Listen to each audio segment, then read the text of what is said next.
Hey, what's up mga kabunsuan? Ayan, kumusta po kayong lahat?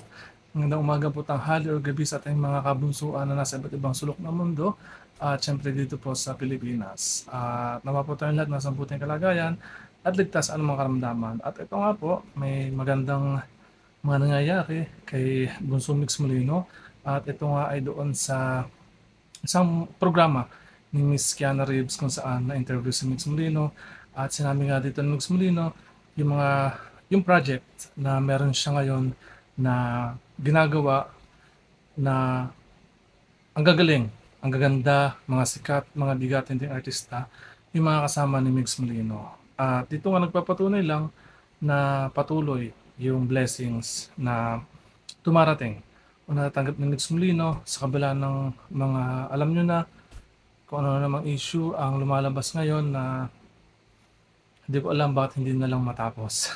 So, good thing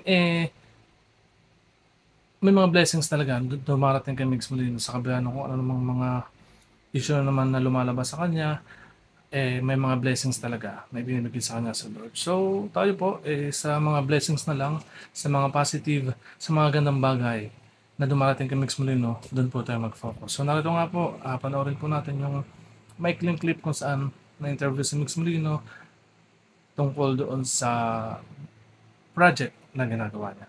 TV shows, mayroon ka mga TV shows. Ayan, TV shows, ayan, may ginagawa tayo ngayon na project. Ayan, kasama ko po dito si Rian Ramos, si JC Vera, Tom Rodriguez po. Sila yung starring dito.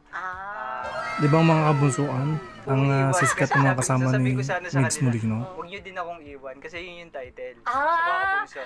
Tugma sa kanila. Ganun So ba? yung title po na yun, huwag mo akong iwan. Huwag kang mag-aalala, Mix Molino, okay marami naman, pa rin mga nakatapos kabunsuan kami ng ang shoot. mahal ka at hindi Tabihan ka niyo iiwan. yung mga next na gagawin pa namin. Movies, mayroon.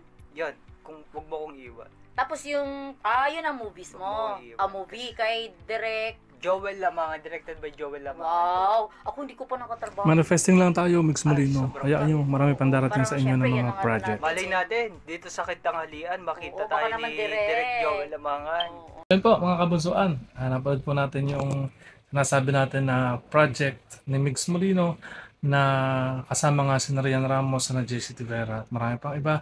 At bilang isa rin tayo sa sumusuporta o umiidolo kay Mix Molino, masaya po tayo na may mga blessings na dumarating sa kanya at lagi pong positive talaga ang binibigyan ng pansin ni Mix Molino. Mas focus siya sa positive kaysa sa mga negative. Kasi nga naman, kung sa negative tayo mag-focus, walang mangyayari.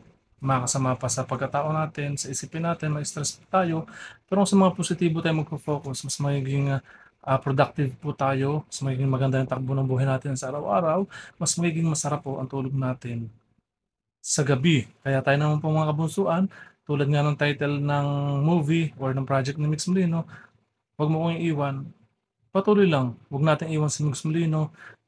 Active man tayo or silent supporters tayo, tuloy-tuloy lang tayo sa pagsuporta sa kanya. At higit sa panonood ng mga vlog niya, yung ipagdasal natin siya sa araw-araw na maging maayos ang lahat at maging matagumpay ang lahat ng mga ginagawa niya, especially yung sa mga charity vlogs niya. Maging matagumpay ang lahat at marami pong matulungan si Mix Molino. So ayun po mga kabunsuan, kung bago lang po kayo dito sa page ko, please don't forget to follow, like, and share. God bless us all po. Just continue support Mix Molino.